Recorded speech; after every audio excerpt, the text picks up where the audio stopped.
আজকের দিনটা শুরু হলো একদম ফ্রেশ একটা সকাল দিয়ে। ঘুম থেকে উঠেই প্রথমেই একটা ফ্রেশ বিটের জুস খেয়ে নিলাম। তারপর চলে গেলাম ছাদের উপরে ব্রাশ করতে। ব্রাশ শেষ করে নিচে এসে হালকা টিফিন করে নিলাম।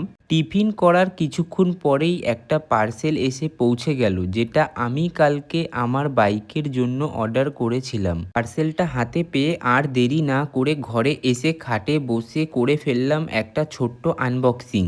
আর আমি একটা ভিডিও করে নিলাম, কারণ ফ্লিপকার্টে অনেক সময় কি হয়, তুমি অর্ডার করবে একটা, চলে আসবে আরেকটা। আনবক্সিং কমপ্লিট হওয়ার পরে আমি চলে গেলাম গাড়ির সামনে, কারণ গাড়িতে একটু দিয়ে চেক করব জিনিসটা ভালো কিনা। তারপর ঘরে এসে স্নান করে ফ্রেশ হয়ে নিলাম। স্নান করার পরে দেখি দুপুরে মা অনেক রকম মজার খাবার বানিয়েছে। এত সুন্দর করে খাবারগুলো সাজানো ছিল যে ভাবলাম ব্লগের জন্য একটা সুন্দর ভিডিও নিয়ে নিই। খাবারগুলো অনেক সুন্দর ছিল যে বেশি দেরি না করে খাওয়া দাওয়া করে নিলাম।